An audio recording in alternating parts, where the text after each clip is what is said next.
Hello everyone, welcome to anthropology. हम paper 2 complete कर रहे हैं, उसमें हम यूनिट 5.1 डील कर रहे हैं। प्रीवियस 2 वीडियोस में हमने यहाँ तक जो है टॉपिक कवर कर लिया है। इस वीडियो में हम impact of globalisation on Indian village study करेंगे। अगर हम बेसिकली ग्लोबलाइजेशन को समझना चाहते हैं तो I will ask you this question. मैं आप ही से पूछता हूँ कि आपको ग्लोबलाइजेशन का मतलब क्या होता है। तो आप ये छोटा सा जो एक्सरसाइज है आप कमेंट बॉक्स में लिखिए कि what do you understand by globalisation. अगर कोई भी क्वेश्चन आता है, अगर जनरल स्टडीज़ में भी ग्लोबलाइजेशन पे अगर कोई क्वेश्चन आता है तो आप ये चीज़ जो है मेंशन कर सकते हैं, ठीक है। And I guarantee you whosoever will read this thing will get, he'll watch it and he'll be like, okay, this is something new. Globalisation पे मैंने वही घिसी पिटी डेफिनेशन पिछले 100 कॉपीज़ में पढ़ी है, 200 कॉपीज़ में पढ़ी है। दिस इज़ समथिंग जो मुझे 5 कॉपीज़ में मिल रही है। सो दिस इज़ समथिंग आपको करना है। रॉबर्ट सैमुएल्सन, इन्होंने ग्लोबलाइजेशन के बारे में ये लिखा है कि globalisation is a double edge sword. अब डबल एज क्यों कहा है इन्होंने? तो डबल एज का मतलब होता है एक सिंपल चीज़, वो ये है कि इससे आप अच्छा करोगे तो अच्छा भी होगा, और इससे अगर आप बुरा करने जाओगे तो you know that what do I mean bye it. तो ग्लोबलाइजेशन इज समथिंग कि दोनों भी चीज़ें इससे बहुत ज़्यादा पॉसिबल है। उसके बाद अगर हम पॉजिटिव्स की तरफ अगर मूव करते हैं तो इकोनॉमिक ग्रोथ हुई है, हाँ जी हुई है। टेक्नोलॉजिकल ग्रोथ हुई है, उसके बाद स्टैंडर्ड ऑफ लिविंग बढ़ा है। पर ये सारी चीज़ें जो है, जो पॉजिटिव है इसका, डबल एज स्वॉर्ड का ये जो पॉजिटिव है, ये रिच के लिए हुआ है मोस्टली, ठीक है। ये जो भी ग्लोबलाइजेशन है, बेनिफिट हुआ है, वो रिच लोगों के लिए बहुत ज़्यादा हुआ है। वही अगर हम पुअर कंट्रीज़ पे फोकस करते हैं तो ये बहुत कंट्रोवर्शियल रहा है। जैसे कि अगर हम देखते हैं कि मैं फॉर एग्जांपल कोई कम्युनिटी, एक कंट्री लेते हैं यूएसए के पास बहुत सारे कंपनीज़ है, राइट। अभी आप देखेंगे कि मोस्टली जो मैन्युफैक्चरिंग है वो चाइना में होती है। अगर उसी चीज़ को हम ऐसे समझते हैं कि कल यूएसए ने कोई लॉ बना दिया कि कोई भी यूएसए की कंपनी यूएसए के बाहर मैन्युफैक्चरिंग नहीं करती है, so with in a night जो भी मैन्युफैक्चरिंग प्लांट है चाइना, इंडिया, वियतनाम, इंडोनेशिया, ये सारे प्लांट्स जो है वो वापस आ जाएंगे। That is something we can call it as assault on national sovereignty. अगर मान लीजिए कि कल कोई कंट्री है जो मान नहीं रहा है यूएसए की, टोन में मैच नहीं कर रहा है, तो यूएसए सिंपली कह सकता है कि भैया इस कंट्री में जो है कुछ नहीं हो सकता, हम इन्वेस्टमेंट नहीं करेंगे। सो दिस इज नेशनल सॉवरेनिटी। उसके बाद ये लोकल कल्चर है, इसका इरोजन हो जाता है। Now what do I mean by this is कि अभी आई एम समवन कि मैं भले ही कोई फेस्टिवल जैसे कि मकर संक्रांति सेलिब्रेट करता हूँ, ठीक है, but rarely this festival is known to the other part of country, ठीक है। वही अगर मैं कहूँ कि न्यू ईयर सेलिब्रेट करना है तो सभी को पता है, ठीक है। उसके बाद ये स्टेबिलिटी ऑफ इकोनॉमी है ना, इसको थ्रेटन करती है। मोस्टली ग्लोबलाइजेशन अपने साथ आता है फॉरेन डायरेक्ट इन्वेस्टमेंट या foreign portfolio investment, foreign institutional investment. तो ये इन्वेस्टमेंट ना वोलेटाइल होती है। ये तो चलो स्टेबल होती है मोस्टली, ये वोलेटाइल होती है। तो अगर ये वोलेटाइल है कंट्री, जैसे आपने देखा होगा कि जैसे चाइना ताइवान में थोड़ा सा टसल बढ़ गई थी, स्ट्रेसफुल इवेंट हो रहे थे, उस टाइम पे इंडियन मार्केट से नियरली 5,000 करोड़ 15,000 करोड़ जो है पर डे निकाल रहे थे। एंड उससे रूपी भी जो है काफ़ी हिट हो गया था। एंड शेयर मार्केट में भी समवेयर बहुत सारे पॉइंट्स का जो है नीचे गिर गया था। So every day I was observing, 1 से 1.5 महीना continue market was falling. So this is something that you can understand from this कि ये इतना भी अच्छा नहीं होता है। और उसके नेगेटिव इम्पैक्ट जो है ग्लोबलाइजेशन के वीकर सेक्शन पे बहुत ज़्यादा है, जो कि हम आगे देखेंगे।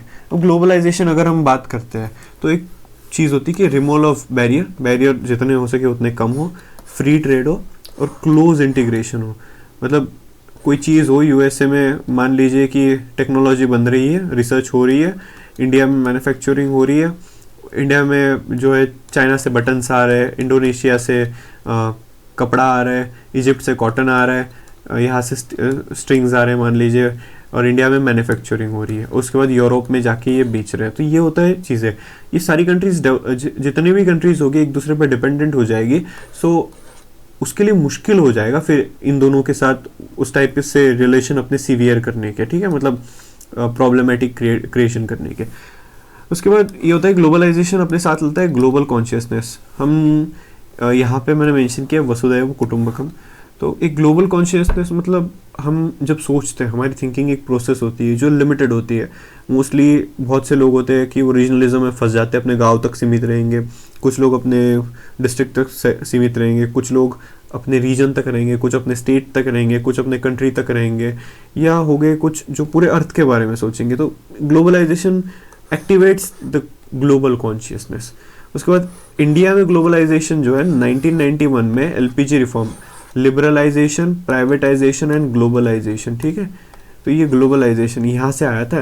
इंडिया में जो ग्लोबलाइजेशन है एलपीजी रिफॉर्म 1991 में जब हुआ था, यहाँ आता है।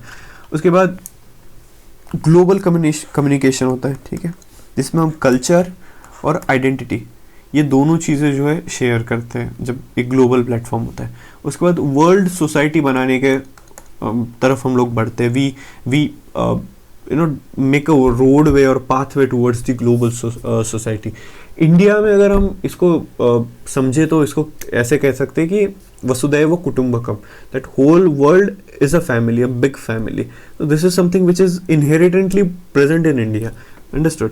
उसके बाद आता है इकोनॉमिक इंटरडिपेंडेंस। जैसे मैंने पहला एग्जांपल लिया था कि यूएसए से टेक्नोलॉजी आई, इंडिया में मैन्युफैक्चरिंग होता है, चाइना से बटन्स आती है, इंडोनेशिया से धागा आता है, इजिप्ट से मान लीजिए कॉटन आता है, ठीक है।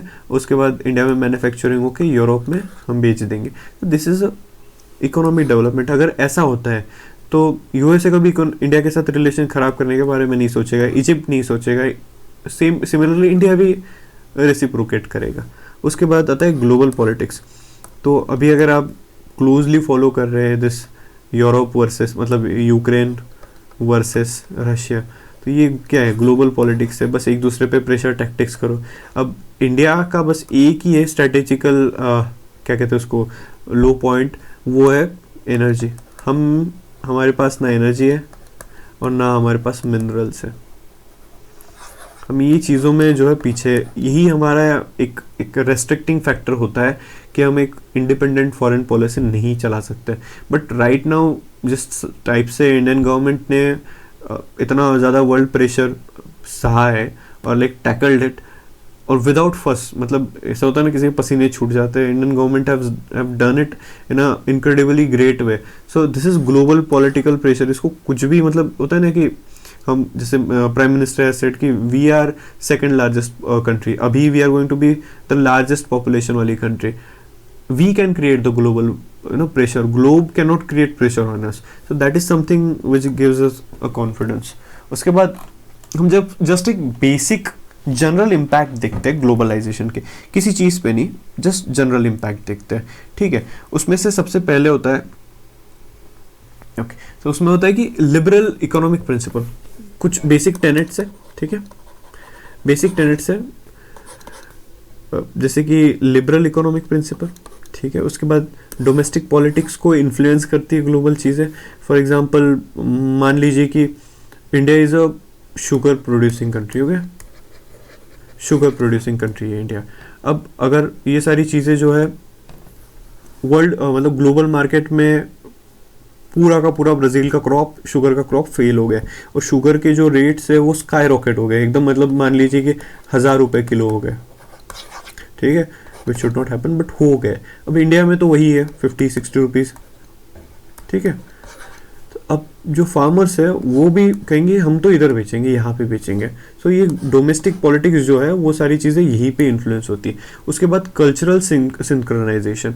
कल्चरल सिंक्रोनाइजेशन में क्या होता है कि यूएसए के जो भी फेस्टिवल्स है, जैसे कि वैलेंटाइन डे का फेस्टिवल हो गया, हैलोवीन का फेस्टिवल हो गया, बहुत सारे और भी फेस्टिवल्स होते हैं, न्यू ईयर फेस्टिवल, ये सारी चीज़ें अभी इंडियन कल्चर में भी आ रही है, जबकि इंडिया में ऐसी सारी चीज़ें नहीं होती है।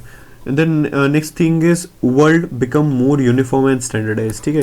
This is a valid point. अगर हम ग्लोबलाइजेशन के बारे में देखते हैं तो इंडिया में हो या वर्ल्ड में हो, सो बेसिक चीज़ें यही होती है कि यूनिफॉर्मिटी आती है, स्टैंडर्डाइजेशन आता है। लास्ट है ग्लोबल इंटरडिपेंडेंस। ये चीज़ ग्लोबलाइजेशन अपने साथ लाता है कि अगर कोई मान लीजिए ये पेन भी बनेगा तो भी इसकी बटन्स अलग से आएगी, इलेक्ट्रॉनिक्स अलग से आएगा, बॉडी अलग से आएगी, एक जगह पे मैन्युफैक्चरिंग अलग होगी, सेलिंग कहीं होगी।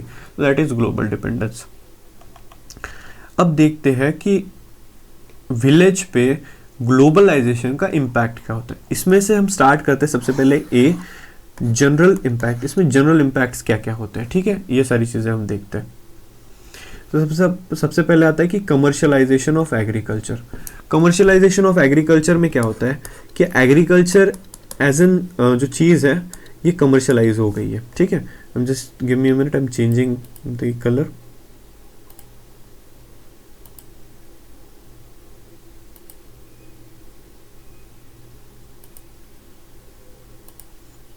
Okay. So commercialization में क्या होता है कि एग्रीकल्चर जो है पहले वो सबसिस्टेंस एक्टिविटी थी, बट उसको चेंज कर दिया गया है इनटू कमर्शियल एक्टिविटी, कि अभी बस profit cash crop monoculture. Cash crop आपको पता है कि जो क्रॉप इंस्टेंटली सेल पे कैश मिल जाता है, कैश क्रॉप। मोनोकल्चर मतलब एक ही टाइप का जो कमोडिटी होगी उसको ग्रो किया जाएगा। उसके बाद एग्रो इंडस्ट्री है, इसका एक्सपांशन हुआ है, this is a fact. Agro industry आपने देखा होगा, किसान जैसे ये हो गया किसान पेट्रोकेमिकल, सॉरी वो आता है केचप, किसान केचप, रियल फ्रूट्स एक्सेट्रा, ये सारी एग्रो बेस्ड इंडस्ट्री है शुगर वगैरह की। तो even ethanol industries sugar based agro based industry, तो एक्सपांशन हुआ है। उसके बाद मार्केटिंग बहुत ज़्यादा हुई है, जैसे कि ऑर्गेनिक फूड हो गया या फिर लो केमिकल फूड एक्सेट्रा, ये सारी चीज़ें इनकी मार्केटिंग बहुत ज़्यादा होती है।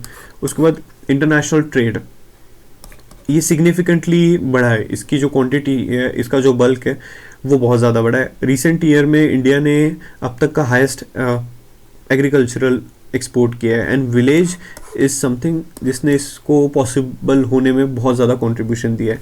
उसके बाद विलेज जो है, इंडियाज़ विलेज, इसने एक ग्लोबल मार्केट में लेबर का जो शॉर्टेज है, लेबर का जो इशू है, उसको सही से एड्रेस किया है। एंड माइग्रेशन, ग्लोबलाइजेशन का ये नेगेटिव में होता है माइग्रेशन, जैसे विलेज में मेल मोस्टली जो है वो माइग्रेट कर जाते हैं, ठीक है, और यहाँ पे जो है फीमेल्स बच जाती है, तो सेक्स रेशो भी जो है वो बैडली अफेक्ट होता है। और जबकि यहाँ पे मेल नहीं होता, तो यहाँ पे सोशल इवल्स भी जो है अच्छे से प्रैक्टिस होती है। एंड दिस मेल्स जब ये सिटीज़ में जाते हैं तो यहाँ पे भी there can be some issue, so then there are migration related issue, जो हम अगले टॉपिक में डिस्कस करेंगे। उसके बाद प्राइवेटाइजेशन जो है वो बढ़ चुका है एग्रीकल्चर में, रिसोर्सेस और सर्विसेज इन दोनों चीज़ों का। और टेक्नोलॉजी का जो यूज़ है, ठीक है, इंफॉर्मेशन कम्युनिकेशन एंड टेक्नोलॉजी बहुत बढ़ गया है, जैसे कि वेदर का मैप, उसके बाद प्रिसीशन एग्रीकल्चर, उसके बाद सॉइल हेल्थ कार्ड से आप केमिकल कंपोनेंट देख के सिमिलर क्वांटिटी में जो है आप केमिकल्स प्रोवाइड करिए। So that is how India's agriculture has been benefited by globalisation. अगर हम कल्चरल इम्पैक्ट करते हैं तो ये इंडिया जो है एक कल्चरल मोसाइक बन गया है। अगर आप देखोगे कि जो भी दुनिया में फेस्टिवल्स, मेजॉरिटी रिलीजन में फेस्टिवल सेलिब्रेट होते हैं, इंडिया में उसको इंपोर्ट कर ही लिया जाता है। तो एक डिफरेंट कम्युनिटी, उन्होंने इंडिया को literally have made their home, so एक मोजाइक सॉर्ट ऑफ इंडिया का कॉम्प्लेक्स कल्चर बन गया है। बट इससे एक बैड चीज़ ये है कि जो फोक कल्चर था सबसे पहले, फोक टेल्स, ठीक है, फोकलोर्स, पेंटिंग्स, फोक स्टोरीज, ये सारी चीज़ें जो है ये अभी ग्लोबलाइजेशन के कारण मोस्टली डाउन हो रही है। For example when you are child, आपने एक सुपर हीरो का नाम सुना होगा, Shaktimaan. But right now all people talk about Iron Man, Spiderman, Batman etcetera. तो कल्चरल इम्पैक्ट यही है कि ये जो सिंपल चीज़ होती है ये निकल जाती है।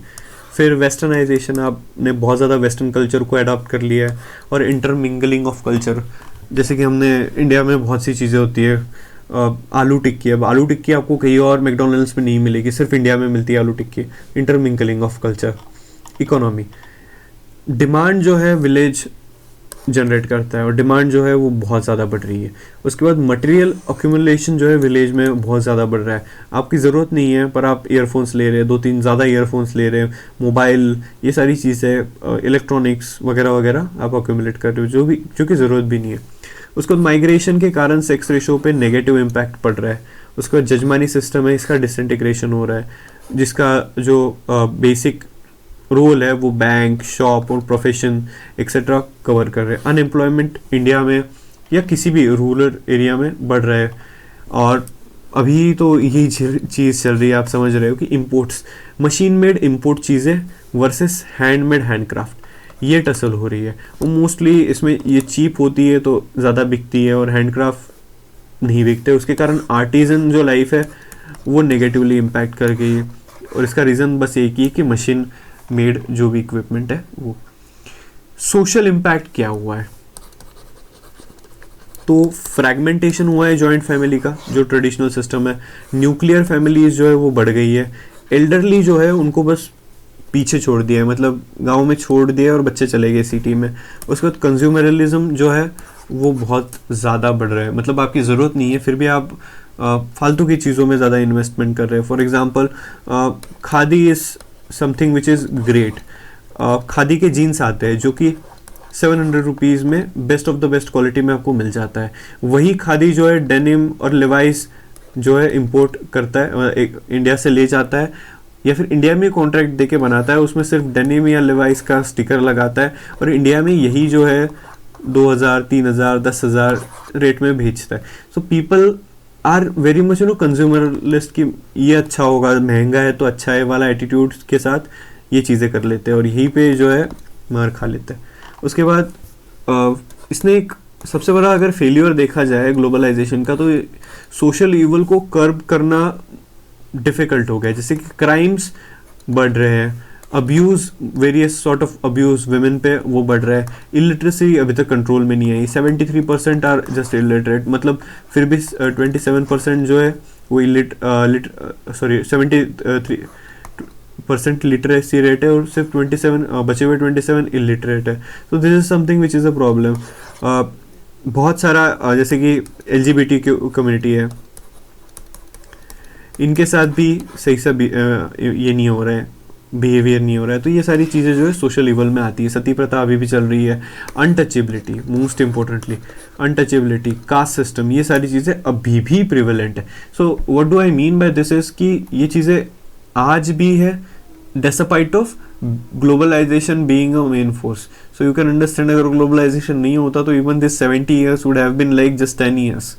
Next is impact, technological impact. Mostly इसका एग्रीकल्चर पे, विलेज पे, दोनों पॉजिटिव और नेगेटिव दोनों इम्पैक्ट हुआ है। ठीक है, कंज्यूमरिज्म बढ़ा है, वेस्टेज एक्सपेंडिचर बढ़े, बट पॉजिटिव इम्पैक्ट भी बहुत सारा आप देख पाते हो कि मौसम के बारे में आपको जानकारी मिल जाती है, एग्रीकल्चर में जानकारी मिल जाती है, सीड्स में मिल जाती है।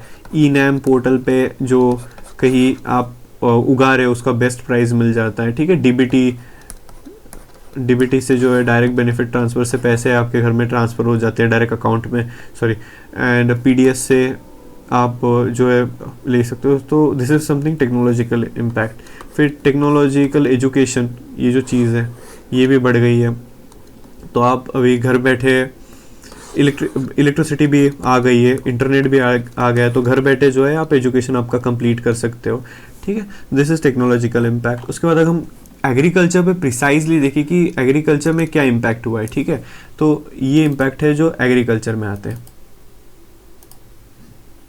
ओके, सो कमर्शलाइजेशन बहुत ज़्यादा बढ़ गया है, माइग्रेशन बढ़ गया है, ठीक है, निगलेक्ट हो गया एग्रीकल्चर पे। ठीक है, दिस इज समथिंग, एग्रीकल्चर बस अभी एक तो होता है कि बहुत सारी आपके पास लैंड है और आप एग्रीकल्चर कर रहे हो, उसके बाद आप छोटी सी एक लैंड लेके आप फार्म हाउस बना लेते हैं and this land remains just a garden piece.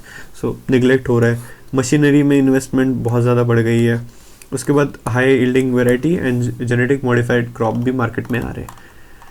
इसका नेगेटिव इम्पैक्ट अगर किसी एक पर्टिकुलर कम्युनिटी पे पड़ा है जो कि बहुत ज़्यादा सीरियस है, वो है ट्राइबल्स पे ये जो है ना ग्लोबलाइजेशन एकदम हार्शेस्ट है।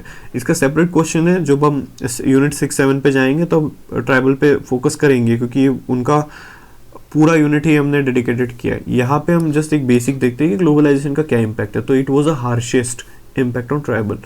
ये जो इनविजिबल हैंड है ना मार्केट इकोनॉमी का, इन्होंने literally it has slapped tribal communities और इन्होंने बहुत बुरी तरह से हार्डेस्ट स्लैप मारा है ट्राइबल्स पे, this invisible hand, because these are the voiceless people. अभी सिग्निफिकेंटली बहुत जल्दी से डिस्प्लेस हो जाते हैं, एक्सप्लॉइट हो जाते हैं, ठीक है। अभी मान लीजिए कि मुझे एक डैम बनाना है, ठीक है। अगर मैं वो डैम बनाने के लिए किसी ट्राइबल एरिया में जाता हूँ और मैं सीधा सीधा उनको डिस्प्लेस कर दूंगा, ज़्यादा से ज़्यादा प्रोटेस्ट करेंगे, ठीक है, बट उससे ज़्यादा वो कुछ नहीं कर पाएंगे। कुछ जाएंगे लेफ्ट विंग एक्सट्रीमिस्ट वगैरह, वो एक्सप्लॉइट कर लेंगे उनको, ठीक है, उस साइड में निकल जाएंगे, बट कुछ ज़्यादा सिग्निफिकेंट वो कर नहीं पाएंगे, और hence we call them exploited. अगर मैं वही कहूँ कि नहीं, मुझे अभी यमुना पे पुल ये बनवाना है, डैम बनवाना है, और पूरी दिल्ली डूबेगी, तो आप देखेंगे कि पूरी दिल्ली में it will be a civil war like situation. So this is something आपको समझना चाहिए। ग्लोबलाइजेशन रिच के लिए तो बहुत अच्छा है, बट अगर पुअर के बारे में जाए, वल्नरेबल के बारे में जाए, so it is something which is like a blood sucking parasite. इसको सिंपली समझिए, ब्लड सकिंग पैरासाइट। कल्चर जो है ग्लोबलाइजेशन के कारण इम्पैक्ट हो गया है, क्योंकि आप रेयरली देखेंगे कि बहुत कुछ मतलब बचा है इनके कल्चर में, ट्राइबल्स में। Their culture, their folk tales, folk culture, ये सारी चीज़ें जो है डाइल्यूट हो गई है, एंड वैल्यू सिस्टम में भी बहुत सा प्रॉब्लम अभी मतलब ग्लोबल चीज़ें आ गई है। उसके बाद social wellbeing, physical, mental wellbeing जो है ट्राइबल्स का अफेक्ट हुआ है। कुछ अच्छे भी इफेक्ट है कि उनको मार्केट मिला, गवर्नमेंट पॉलिसी मिली, एडुकेशन मिला, रोड मिला, इंफ्रास्ट्रक्चर मिला, जॉब्स मिली, मेन स्ट्रीम सोसाइटी में जगह मिलती है। तो this is a good point part also. But अगर मोस्टली बैड पार्ट पे देखें तो डिस्प्लेसमेंट, एक्सप्लॉइटेशन होता है ना, इनविजिबल हैंड का tight slab, culture, loss of livelihood, loss of family, loss of kinship, loss of social wellbeing, physical wellbeing, mental wellbeing, ये सारी चीज़ें जो है ट्राइबल पे होती है। कुछ है पॉजिटिव इम्पैक्ट्स यहाँ पे ग्लोबलाइजेशन के हमने मेंशन किए, आप इसको देखिए। जैसे कि डिस्क्रिमिनेशन, जैसे SC/ST में जो डिस्क्रिमिनेशन होता था वो सिग्निफिकेंटली कम हुआ है। एजुकेशन, हेल्थ और इंफ्रास्ट्रक्चर जो है, इसमें इन्वेस्टमेंट भी बढ़ी है, इसमें रिजल्ट्स भी पॉजिटिव आ रहे हैं, ठीक है। इलेक्ट्रिफिकेशन, ये इंपॉर्टेंट टॉपिक है बहुत सारा। अगर आप विलेजेस में जाएंगे तो बहुत से विलेज है जहाँ पे अभी तो इंटरनेट भी पहुँच गया, ठीक है, तो इलेक्ट्रिफिकेशन है, रोडवेज है, टेक्नोलॉजी में इम्प्रूवमेंट है, वॉइस मिली है वल्नरेबल को, ठीक है। और फोक कल्चर डिस्ट्रॉय तो हुआ है, but songs, art, craft, dance, ठीक है, कल्चर, फूड फेस्ट, हैंडक्राफ्ट, ये सारी चीज़ों को ग्लोबल रिकॉग्निशन भी मिली है। अगर केस स्टडीज़ आप globalisation, impact of globalisation on village करना है तो आप फार्मर सुसाइड डाल दीजिए महाराष्ट्र का। फार्मर सुसाइड में इन्होंने HY high yielding variety HYV seeds लाया, but these seeds require water. Vidarbha region, Marathwada region, these are water deficit, ठीक है। ये जो रीजन है ये वाटर डेफिशिएंट है। वाटर डेफिशिएंट होने के कारण आप कितनी भी अच्छी सीड्स लाइए ये यूजलेस होगा, ठीक है। This becomes useless, completely useless हो जाती है, और जो ईल्ड है वो कम हो जाती है। अब ये सीड्स एक्सपेंसिव होती है, इसमें फर्टिलाइज़र भी बहुत ज़्यादा लगता है, फार्मर सब ले आता है, उसके बाद पूरे साल की इनकम जो है वो नेगेटिव 50,000 हो जाती है for that matter. So you have to understand that farmer situation is far more complex, criticized and petty in India than in rest of the world, despite इतने सारे गवर्नमेंट जो है स्टेप्स लेती है।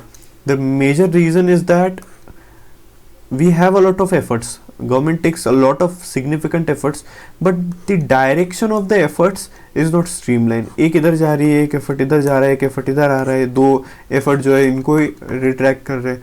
सो दिस इज समथिंग, अभी एक simple example से आप समझिए इसको कि गवर्नमेंट जो है लोन माफ़ कर देती है, ठीक है।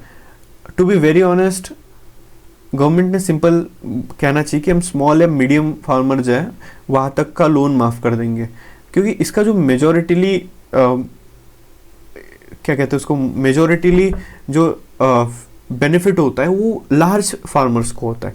स्मॉल फार्मर्स को रेयरली बेनिफिट होता है, क्योंकि स्मॉल फार्मर जो फार्मर्स होते हैं उनको बैंक लोन ही नहीं देती है। स्मॉल फार्मर्स को लिटरली लोन नहीं मिलता है, जो लोन होता है वो लार्ज फार्मर्स को मिलता है, उनके लोन हो जाते हैं माफ़।